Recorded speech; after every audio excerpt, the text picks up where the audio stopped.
What's going on, YouTube? We back at the Low Key Cave, Keyshawn Niles YouTube page, aka Mr. Low Key, and we are actually back with another movie review, Predator: Killers of Killers. This is directed once again by Dan Trachtenberg. I think this is his name, Dan Trachtenberg.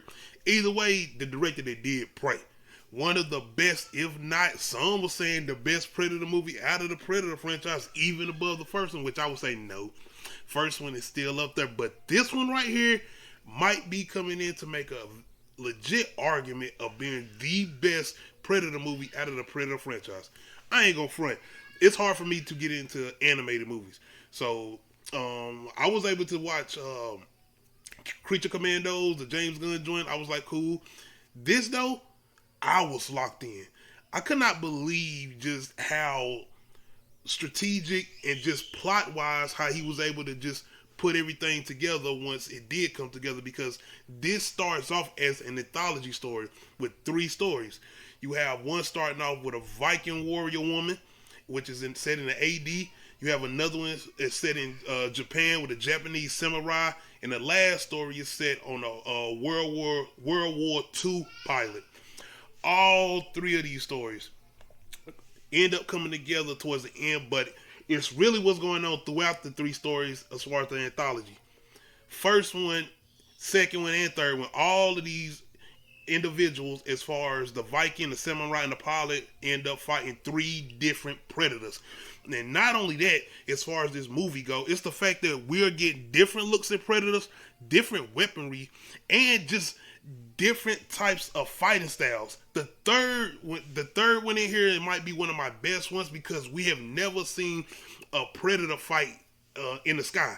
Like, as far as showing more of them and then they advanced technology, especially in these different time periods. So that was definitely probably one of my favorite ones. And just development of the story with these characters. Once again, these are anthology stories, so they're not necessarily long, but they're long enough for us to get a good sense of who we dealing with, who these characters are. Not only that, it's the fact that with all three of these characters, we get to see them use their techniques, use their environments. We get to see them adjust and adapt to ways to take on the predator and to end up defeating the predator. Dan Trachtenberg, man, his ideas and what he's been able to do as far as the lore of this franchise is fucking incredible, man, because what he sets up with this film and what you can probably expect down the line, because you got to remember, we get Predator Badlands soon, and it's the whole connection that we're going to be possibly getting, not possibly, more than likely we're going to be getting with the Alien films and being a part of this. Hell, Independence Day Aliens, which I ain't going to go that far yet, but at least Alien as far as the xenomorphs. Then we got the Alien show coming out this year. So the possibilities and what he's doing with this, get him and Fred Alvarez, they are more, could possibly start a whole universe. A universe of the Predator and Alien franchise, especially with what they are doing with Predator. But it's the way that he's able to conjoin all these stories together as far as these three warriors. They end up coming out of these three situations as far as these three anthology stories and bringing them all in together for this big finale. Almost set up like some type of Mortal Kombat tournament style fight, which is very incredible. And even getting another look at a new Predator as far as this King type Predator, which looks like he has xenomorph tail spikes as a cape or some shit. It's like this action sequences in here. Once again, there's certain things you can only do with animation, I feel like, but it's the way they set up, it's the way they are shot, the point of view, aerial shots when they're doing the, like I said, the in-air fight sequence. And what's really unique to me is, like I said, the design of the Predators. We get three different designs of these Predators. We get one like the Berserker, real huge Predator. We get like a real thin, light one, which I feel like is some of the ones we're kind of used to outside of the other films as far as like Predators or The Predator. And we get a new looking Predator, which is one that doesn't even have the dreads and has like an eye patch, almost like a pirate type Predator, who's an aerial type Predator who's flying a plane. Either way, all different unique styles, and even with the each character we get as far as these three warriors, would you count the pilot as a warrior? Yeah, I would. I definitely will because of what he did and what he was able to do as far as outsmarting the Predator. As far as once again, I feel like that third story is my favorite. All of them are good though, and in each of these stories, you see them losing somebody very close to them.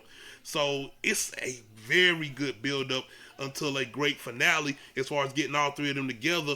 And even this fight sequence that we get and this emotion with this, like I was saying, like, yo, I like the emotion behind these characters. I would give more so to the Viking woman as far as the emotion and just her motivation for what she's doing and just the fight that she still has in her and why she's still fighting. Very, very good setup and stories for these three characters. And I'm about to get into it because, yes, I'm spoiling. I'm absolutely spoiling this.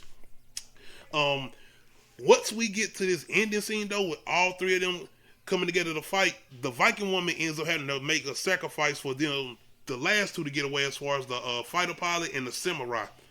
But what ends up happening, man, is she's put in cryos, like this frozen chamber, like the shit they have on Aliens, when they pretty much are put to sleep throughout the years. And this is how we're able to see all of them together in this one time period, because they all come from three different time periods.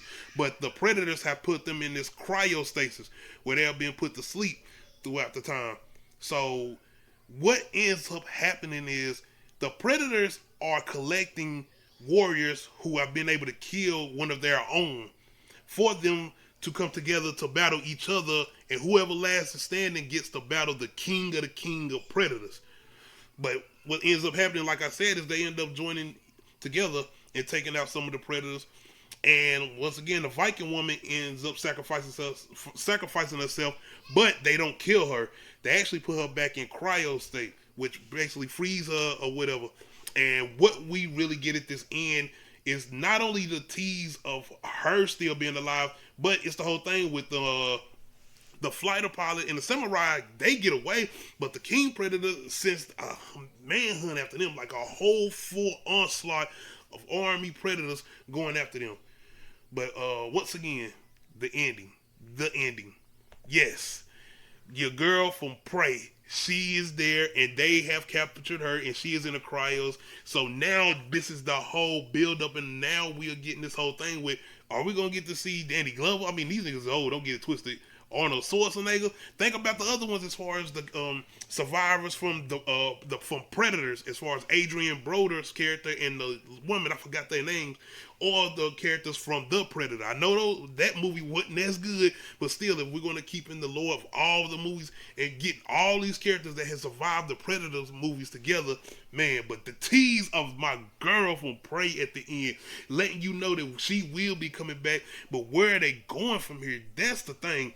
That got me so excited. But not only that, I want to see these characters in live action. Are we going to get to see the pilot, the samurai, and the Viking woman? Are we going to get to see these characters in live action? This is a great setup. It's so good, man. And the violence, top notch. Once again, very gory. Predators doing what they're doing, but once again, we getting to see the science with them, the technology. When we get a weapon that I haven't seen before, it's like some type of pulse fist thing that's in the first story with the big ass Predator going against the Viking woman.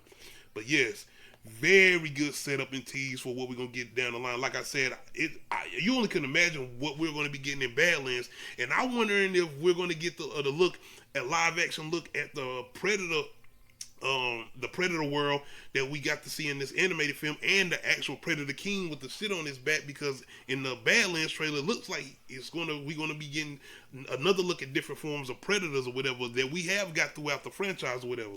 But I'm very, very excited for what's coming next. Once again, shout out to Dan Trachtenberg. I'm sorry if I'm getting your name wrong, but definitely love where you are taking this franchise, because once again, I know this is going to be a great build-up for a very possible Alien versus Predator. And he's already said, if it wasn't Dan Trachtenberg, it was Fred Everett, the director of Alien Romulus, if he did do that, it would be a surprise. We wouldn't know it until it actually happens in one of the movies or maybe TV show. Who knows? But definitely, y'all let me know how y'all feeling about Predator, Killer of Killers. How did y'all feel about this premise, the anthology style? How did y'all feel about the setup? How y'all feel about this lore that we look like we're going to be getting as far as future movies? How do y'all feel about the return of my girl from Prey being set up as a potential killer in a new tournament style that they could possibly start again? Like, and then, like I said, are we gonna get to see the live action versions of these other characters, as far as the Viking woman, the samurai, and the pilot? Y'all let me know in the comment section. Make sure you hit that like button. Make sure you hit that subscribe button. Make sure you hit that notification bell. Let you know when I upload new videos. Other than that, we out.